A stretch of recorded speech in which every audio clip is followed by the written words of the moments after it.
महोत्सव की यह पवित्र कथा 5 दिवसीय शिव महापुराण की कथा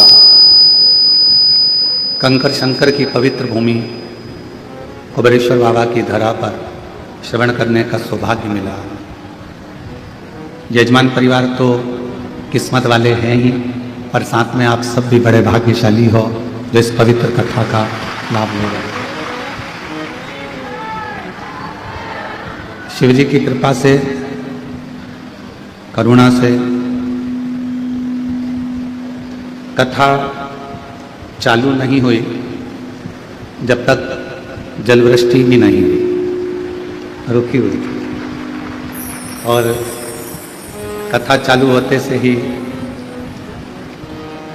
इंद्रदेव ने कृपा करना प्रारंभ करी और जलवृष्टि प्रारंभ हुई।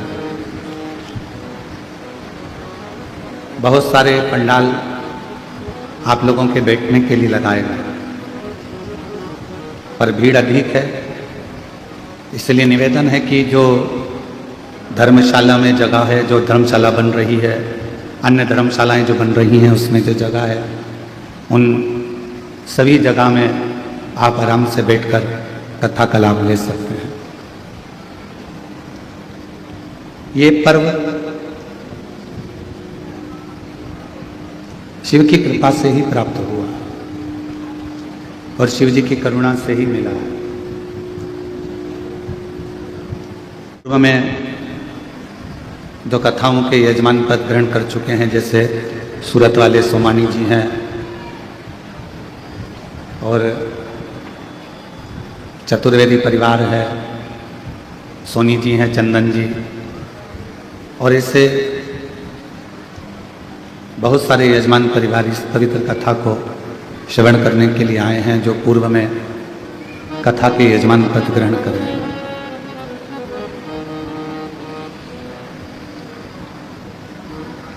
श्रावण के प्रारंभ होने पर ये पवित्र कथा आप जो श्रवण कर रहे हैं, यह हमारे जीवन में एक अलग सी ऊर्जा उत्पन्न करे। एक गुरु का और एक कथा का यही काम है। गुरु का काम भी है अपने शिष्य को प्रेरणा देना और प्रेरणा देकर उसको उसकी मंजिल तक पहुंचाना।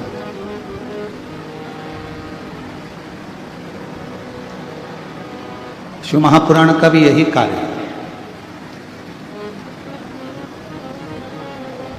कि जितने भी शिव को मानने वाले हैं, भगवान शंकर की अविरल भक्ति को जानने वाले हैं, शिव कथा को श्रवण करने वाले हैं, भगवान शंकर की पवित्र कथा का लाभ लेने वाले हैं, वो इस कथा के माध्यम से थोड़ी सी प्रेरणा लेकर भगवान शिव की शरणागति तक पहुंचे। और तेरी कृपा बिना ना हिले एक भी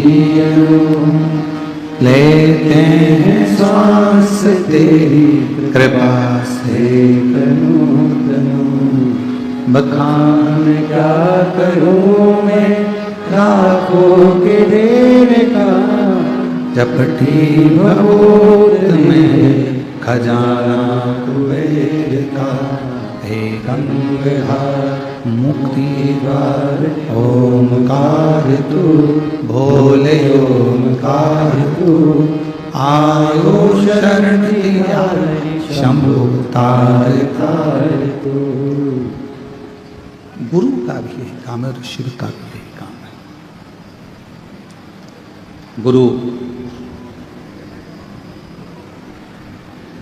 अपने शिष्य को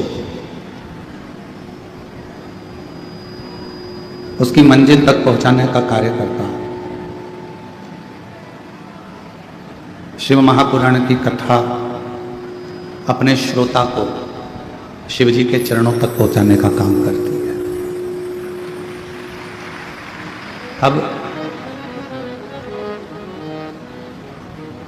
इस कथा को अगर सुनने के लिए बैठे हो तो इस कथा को शिव गुरु, शिव महापुराण के रूप में श्रवण करें।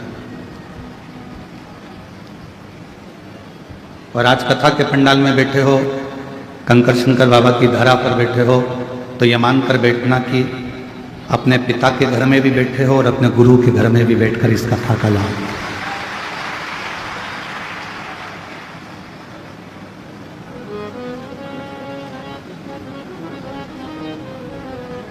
एक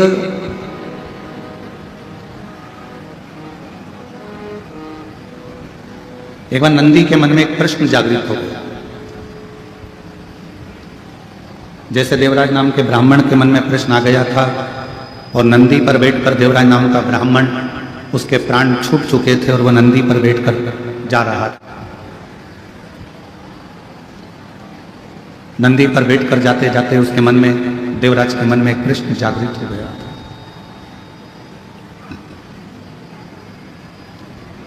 देवराज ने कहा था कि मेरे जीवन में मैंने कभी सत्य नहीं बोला,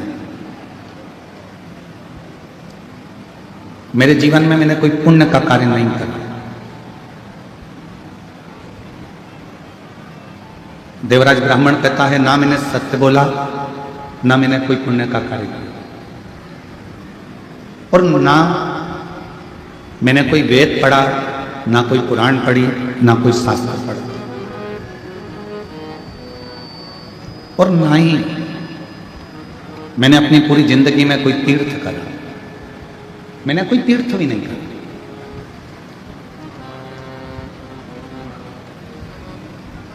ना मैंने दान करा, देवराज कहते हैं, ना मैंने पुण्य करा, ना मैंने कोई सत्कर्म करा, ना कोई मैंने वेद पढ़ा, ना शास्त्र पढ़ा, और ना ही मैं कभी कोई तीर्थ गया। मैं तीर्थ भी नहीं गया। और देवराज नाम का ब्राह्मण कहता है, शिव महापुराण के महत्तम में इतना तो इतना, मैंने कभी जिंदगी में कोई गुरु भी नहीं बना। अब हमारा शास्त्र कहता है कि जीवन में अगर मनुष्य की देह मिली है तो गुरु मंत्र लेना जरूर, गुरु दीक्षा लेना जरूर। पर मैंने तो ना दान करा, मैंने ना पुण्य करा, मैंने ना सत्कर्म करा, मैंने ना तीर्थ करा, और मैंने ना ही अपनी जिंदगी में किसी को गुरु बनाया। तो देवराज नामक का ब्राह्मण शिव महापुराण कथा के महत्तम में कहता है कि फिर मैंने ऐसा कौन सा पुण्य कर लिया कि मुझे तो नरक भोगना था और मुझे नंदी पर बिठाकर भगवान शंकर के धाम लेकर जा रहे थे। वो पुण्य कौन सा?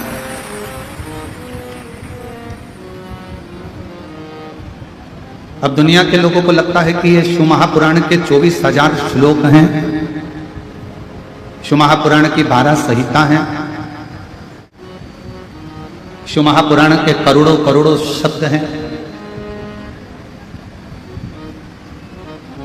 ये दुनिया की दृष्टि में केवल इनको शब्द माना गया है, दुनिया की दृष्टि में इनको श्लोक माना गया है, दुनिया की दृष्टि में इसको अध्याय, खंड, स्कंद माना। पर शिव महापुराण की कथा कहती है, यदि किसी ब्राह्मण के मुख से यदि आपने जिंदगी में एक बार भी किसी शिव धाम में बैठकर भगवान की कथा का लाभ लिया है तो समझ लो कि आपका कोई गुरु है कि नहीं पता नहीं, पर आपका गुरु देवाधिदेव महादेव बन जाता है।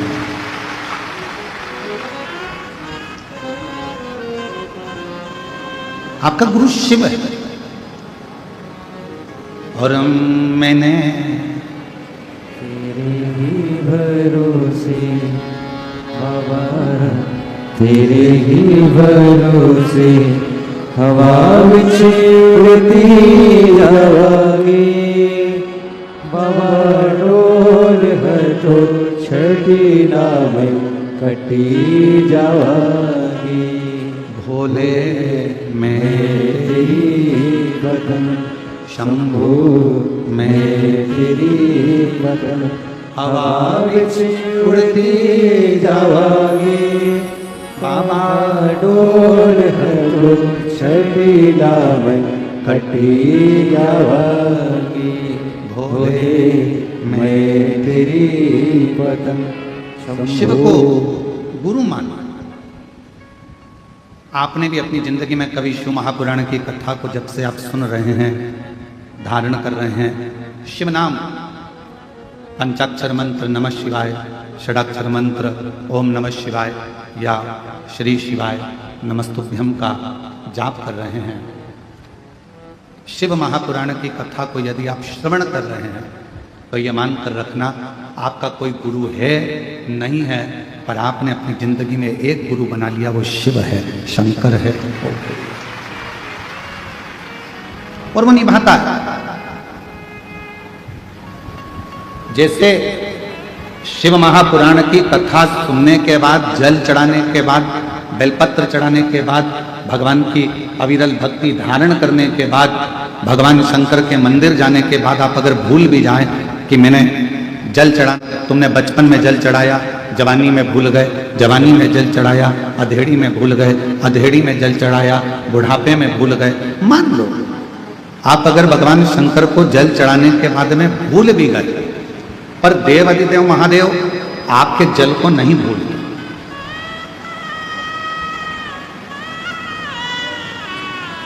तुम चढ़ाए हो 1 लोटा, वो चढ़ा रहा है 1000 लोटा।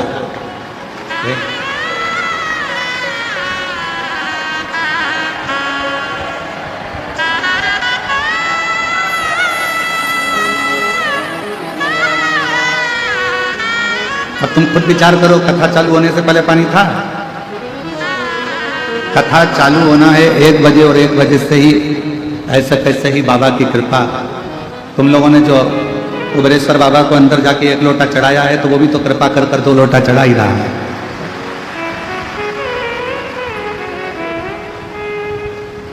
और तेरी कृपा का क्या है भरोसा, कब किस पर होगा, जरा सी हम कर दो, जरा सी हम कर दो। तेरी कृपा का क्या है भरोसा, कब किस पर होगा, जरा सी हम पर कर दो, ओ जरा सी हम पर कर दो। जिस पर भी हो गई तेरी कृपा करुणा, वो भव पार हुआ, भव पार हुआ। पापी हो चाहे जितना, उसका भी बाबा उद्धार हुआ, उद्धार हुआ।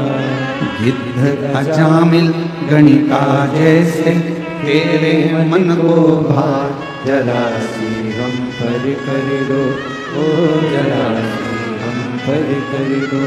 आप भी बोलो, तेरी कृपा का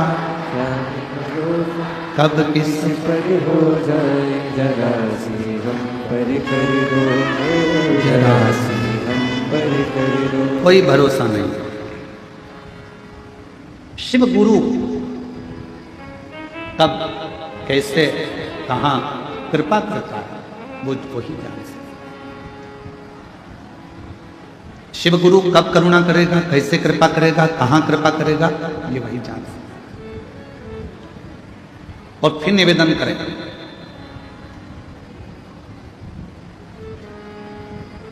हमारे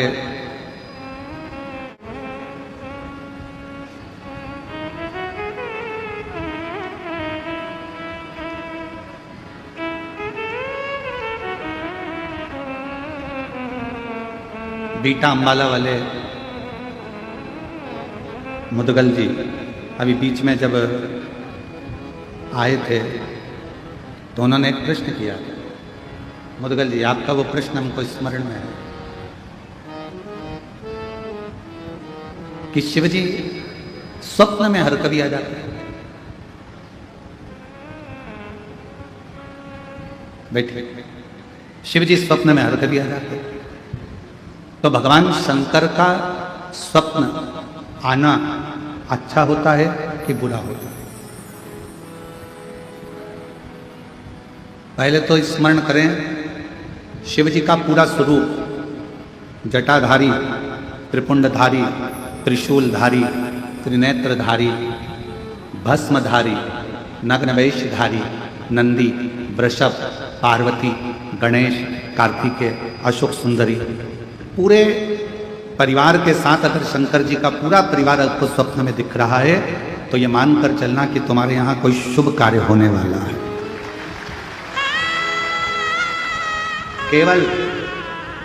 केवल और केवल भगवान शंकर त्रिशूल लेकर, त्रिपुंड लगा है, जटाजूट बांधे हुए हैं, भस्म दमी हुई है, मृगशाला पहने हुए हैं, बागंबरधारी है, रुद्राक्ष की माला है, चेहरे पर मुस्कुराहट है, अकेले शिव त्रिशूल के साथ नजर आ रहे हैं तो समझना कोई संकट आने वाला था, उसको टालने के लिए मेरा शंकर तुम्हारे स्वप्न में आकर खड़ा। और यदि भगवान शंकर का कोई शिवलिंग नजर आ रहा है, केदारनाथ, भीमाशंकर, महाकाल, कुबेरेश्वर बाबा, मल्लिकार्जुन, वैद्यनाथ, कृष्णेश्वर, या तुम्हारे घर के पास में जो शिवलिंग है वो भी, या कोई पुराना शिवलिंग जिसको तुमने कभी देखा ही नहीं है, तुम्हारे स्मरण में भी कभी नहीं आया, ऐसे शिवलिंग का अगर दर्शन हो रहा है तो ये समझ लेना कि शंकर भगवान आपके द्वारा कोई अच्छा कार्य करवाने वाले हैं और वो आपको प्राप्त होगा, वो प्राप्त हो।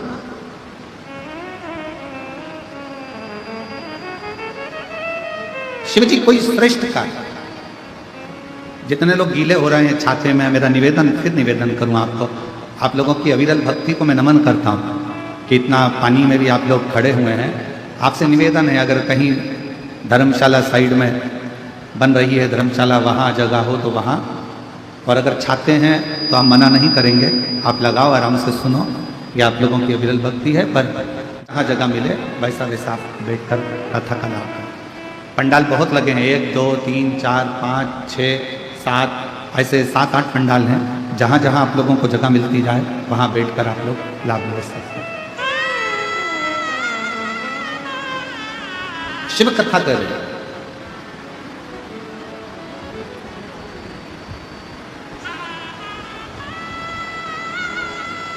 देवराज नाम का ब्राह्मण, और उस देवराज नाम के ब्राह्मण का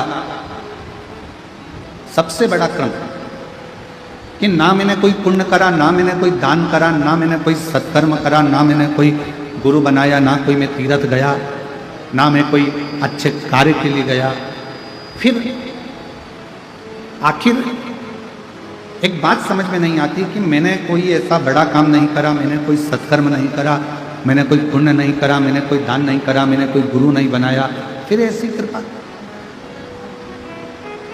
फिर ऐसी करुणा कि मुझे नंदी पर बिठाकर कैलाश धाम के लिए लेकर गया। ये पुण्य कौन सा?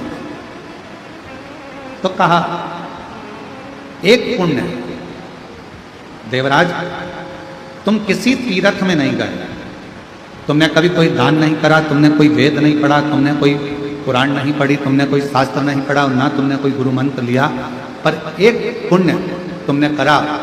पहला पुण्य था शंकर भगवान के मंदिर तक पहुंच जाना। शिव महापुराण की कथा कहती है जो शिव के मंदिर तक पहुंच जाता है, समझ लो वो सारे तीर्थ कर लेता है। पुण्य बोल बम का नारा है, सारी समस्या का हल मान।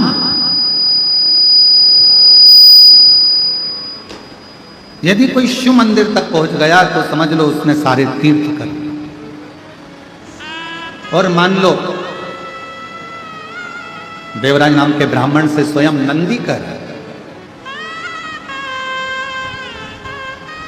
यदि मंदिर में पहुंचने के बाद उसने अगर भगवान शंकर की कथा को, शिव महापुराण की श्रवण कर लिया, वाचन कर लिया, सुन लिया, तो समझ उसने सारे वेद पुराण और शास्त्रों को पढ़ लिया और श्रवण कर लिया। सब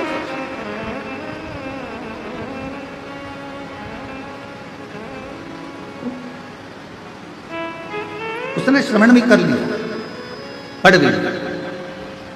और एक बात और स्मरण करो, मान लो उसने कोई गुरु दीक्षा, कोई गुरु मंत्र नहीं लिया, शिव महापुराण की कथा में पहुंचकर, शिवालय में पहुंचकर भगवान शंकर का पंचाक्षर मंत्र नमः शिवाय, षडाक्षर मंत्र ओम नमः शिवाय, श्री शिवाय नमस्तुभ्यम अगर धारण कर लिया तो समझ लो शिव ने ही उसको गुरु मंत्र भी प्रदान कर दिया। शिव ने, भगवान शंकर ने।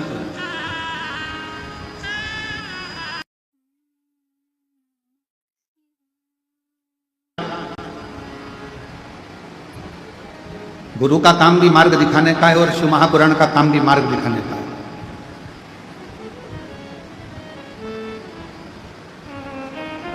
और ये पुराण 24,000 श्लोक, 12 खंड, 12 संहिताएं, करोड़ों शब्द, ये हमें मार्ग प्रशस्त करते हैं, मार्ग।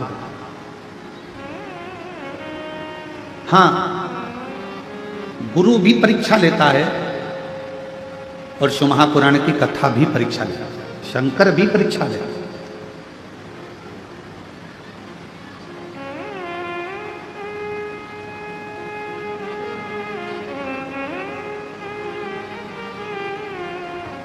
गुरु का काम है वो भी कभी कभी परीक्षा ले लेता है। गुरु जी अपने चेले को, बहुत सारे चेले बैठे थे, शिष्योहन बैठे थे, और गुरु जी ने उनको अपने भाव से कहना प्रारंभ करा कि अपना कार्य खुद को करना चाहिए, किसी दूसरे पर आश्रित नहीं रहना चाहिए। जो स्वयं का काम है वो स्वयं करो, दूसरे पर आश्रित मत रहो। ये गुरु जी प्रवचन में कह रहे हैं। और फिर गुरु जी ने कहा 3 ऐसे हैं जिनका कार्य स्वयं का मानकर किया जाता है। पहले नंबर पर माता, दूसरे नंबर पर पिता और तीसरे नंबर पर गुरु। माँ का अगर कोई काम है, माँ ने कहा कि मेरा ये काम कर दे, तो माँ का वो काम माता का नहीं है। अगर बेटे से कहा गया तो वो काम बेटे का।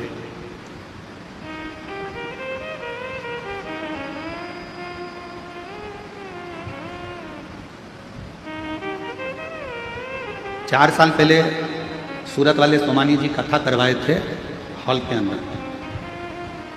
क्या है सोमानी जी, उस समय पर खटिया पर हम बैठे थे तो आपसे बात कर रहे थे, तो एक प्रसंग आपके मुख से निकला था कि हमारी माता, तो भाभी जी बोली थी हमारी सास और हमारे ससुर का नेचर ऐसा था, वो अपना काम भी स्वयं करना पसंद करते थे और रसोई घर से जितने लोग आ जाते थे उनको खिलाकर प्रसन्न होना पसंद करते।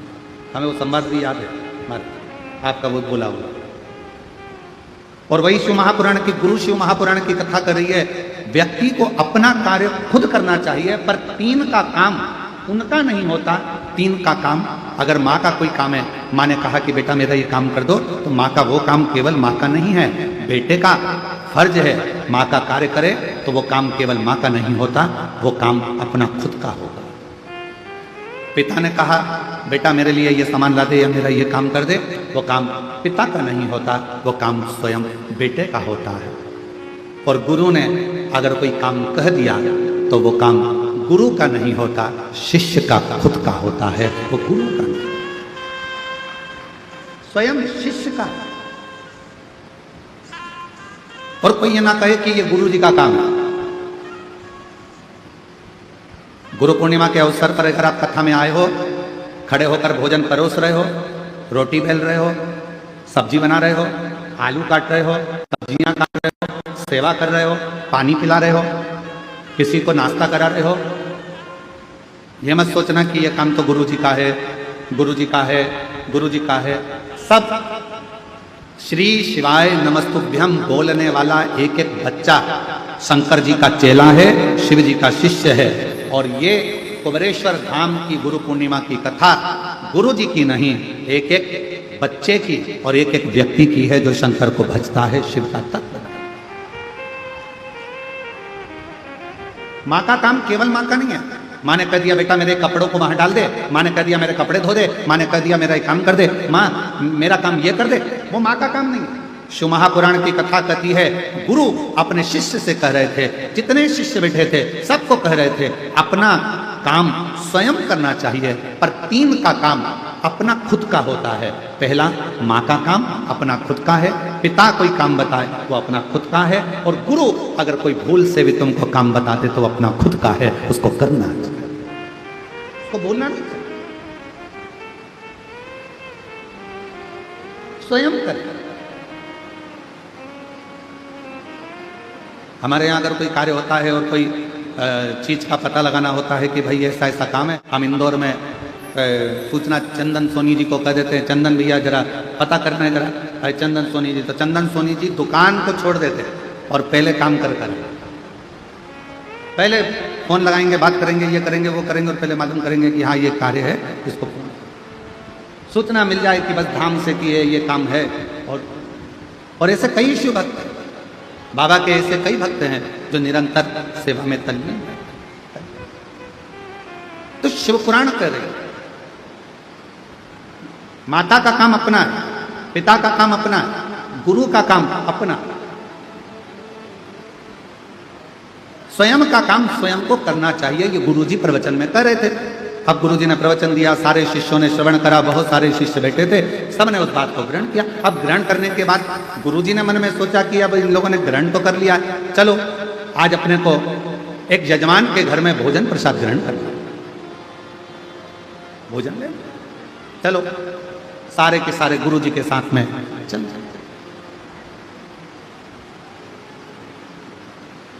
ओम नमः शिवाय, ओम नमः शिवाय, ओम नमः शिवाय, ओम नमः शिवाय। गुरु जी चले, चेले पीछे पीछे चले, सब मंत्र जाप करते करते जा रहे।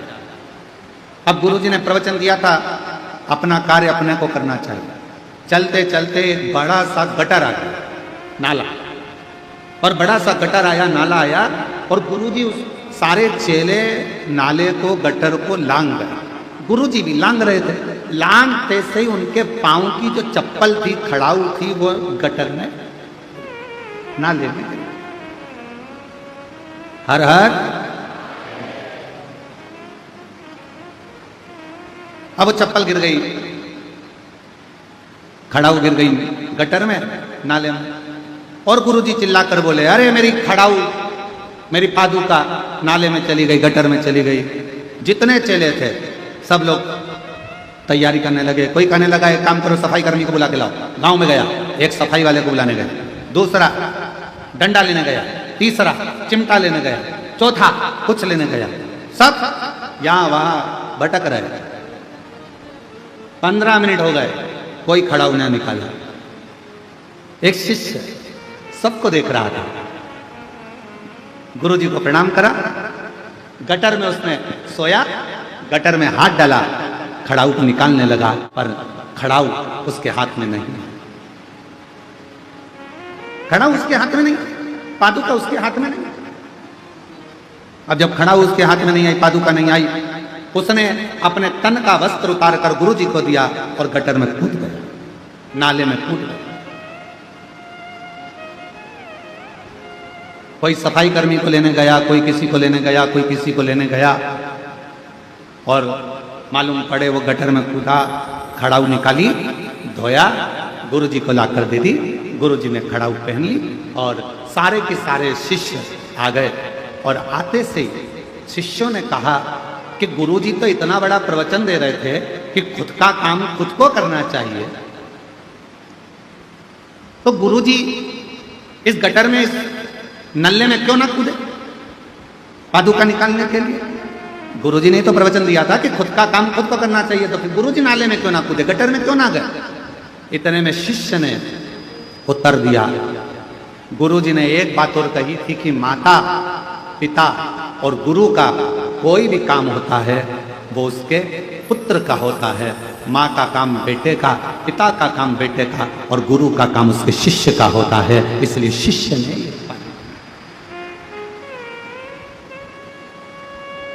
चल दिया, फिर चल दिया। ओम नमः शिवाय। ओम नमः शिवाय। ओम नमः शिवाय। ओम नमः शिवाय। फिर चल जजमान के यहाँ भोजन ग्रहण किया, वापिस लौट कर आ गए। गुरुजी को मालूम था सामने गटर है, चप्पल फिर चली जाएगी पादुका। उन्होंने अब की बार पादुका को हाथ में उठवाया, लांग गए, आश्रम पहुंच गए और गुरुजी सारे शिष्यों को बुलाए और बुलाकर कहा कि आज मेरा दिल बड़ा प्रसन्न है, बहुत खुश हूं मैं आज मेरा मन कर रहा है।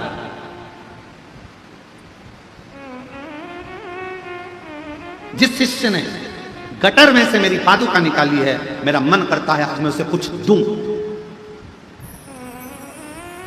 सारे चेले सुन्न हो गए। बताओ, अपने को क्या मालूम था, अपन निकाल देते, अपने को कुछ मिल जाता।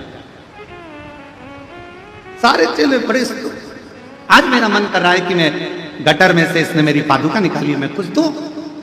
सबने ताली बजा दी, हाँ साहब गुरुजी देना चाहिए देना चाहिए। और गुरुजी ने कहा बेटा तूने मेरी पादुका गटर में से निकाली है, मेरी ये पादुका तू रख। शिष्य पादुका, बहुत सावधानी से कथा सुनिएगा। गुरु शिव पुराण कथा चल रही है। शिव गुरु जी ने पादुका उस चेले को दे दी। चेला पादुका को सिर पे लगाकर अपने कक्ष में ले गया। जितने स्टूडेंट थे, जितने शिष्य थे, सारे के सारे शिष्य उसको चिढ़ाने लगे। जो चप्पल गुरु के काम की नहीं थी वो चप्पल तुझे दे। जो पादुका गटर में गिर गई थी वो पादुका गुरुजी नहीं पहनता इसलिए तुझे दे दी।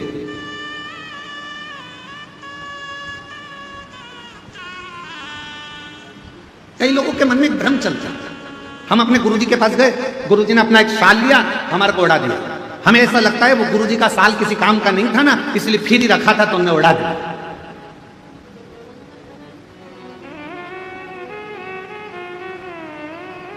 अब कौन समझाए, कौन समझाए कि गुरु का स्पर्श करा हुआ मात्र शाल ही क्या, गुरु का स्पर्श करी अगर मात्र एक अक्षत का दाना भी मिल जाए तो वो करोड़ों की पूंजी बन जाए। कौन उसको समझने वाला चाहिए।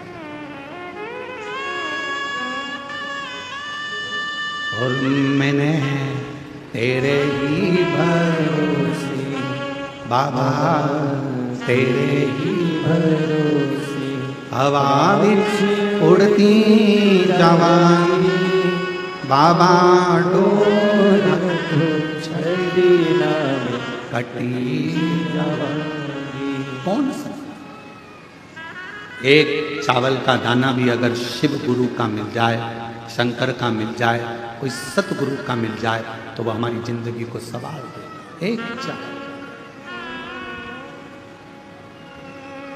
अब लोगों की दृष्टि में क्या है, फालतू का साल पड़ा होगा, गुरुजी ने उठा के दे दिया।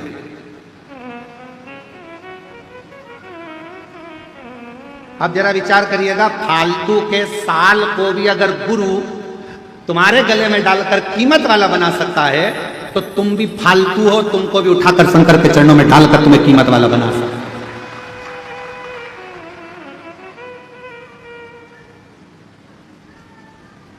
तुम भी ये सोचो ना कि हम भी हो सकता है कि हमारे जीवन में ना जाने कितना पाप कर्म किया हो, कितना गलत कर्म किया हो, क्या क्या करा हो, हम भी अपने जीवन में हो सकता है ऐसे कि हमारी मंजिल तक नहीं पहुंच पाना, हम भी फालतू होंगे उस समय पर।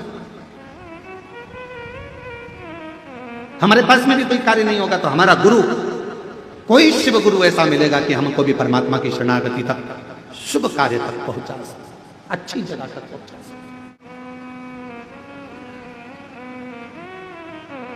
सारे मित्र चिल्लाने लगे, आवाज लगाने लगे, अरे अरे अरे, जो पादुका गुरुजी नहीं पहनने वाले थे, गटर में गिर गई थी, गुरुजी नहीं पहनते इसलिए वो पादुका तुमको दे दी। गुरुजी ने वो पादुका तुमको दे दी जो किसी काम की नहीं, गटर में चली गई, क्या करेगा ऐसी पादुका का?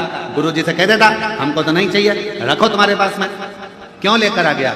उसने कहा मेरे गुरु के चरण की पादुका है, मेरे गुरु ने मुझे दी है, अब वो गटर की हो चाहे हीरे की हो, वो चाहे सोने की हो, वो चाहे अंबारी की हो, पर मेरे गुरु की पादुका मेरे जीवन का सुख प्रदान करे मुझे।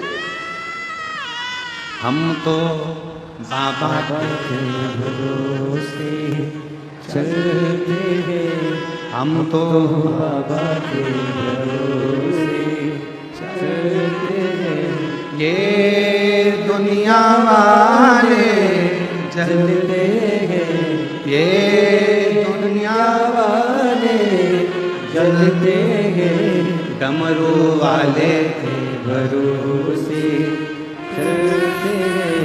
ओ घड़कानी के भरोसे चलते हैं, सिंहोर वाले के भरोसे चलते हैं, सिंहोर वाले के भरोसे चलते हैं, काशी वाले के भरोसे चलते हैं, डमरू वाले वाले के भरोसे चलते हैं। हम उसके आश्रित। फिर मित्रों ने कहा गुरु जी की पादुकाएं गटर की है, नाली की है, करेगा क्या?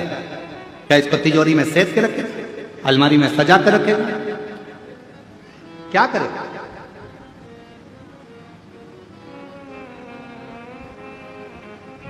और शिव पुराण कहती है बाबा तेरे चरणों की गर धूल जो मिल जाए, सच कहता हूं मेरे कुबरेश्वर बाबा मेरी जिंदगी सवर जाए। सच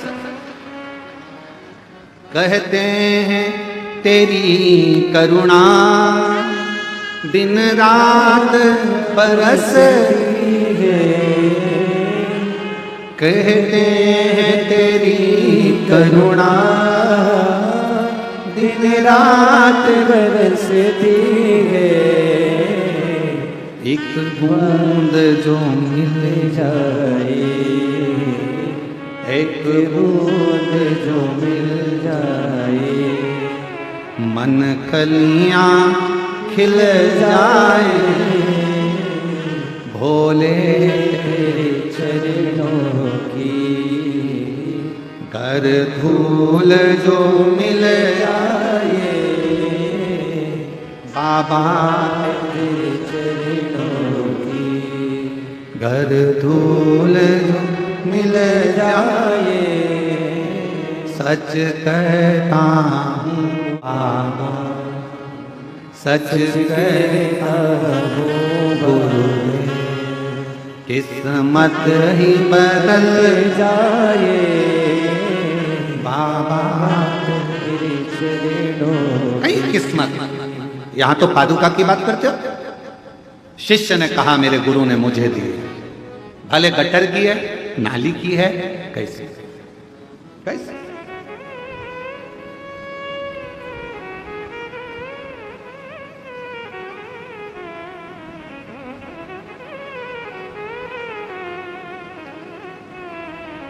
दंडवत करिए कभी आपने, जम के बोलो जरा, भगवान के सामने दंडवत करिए, प्रणाम करा, आवाज नहीं आई बोलो तो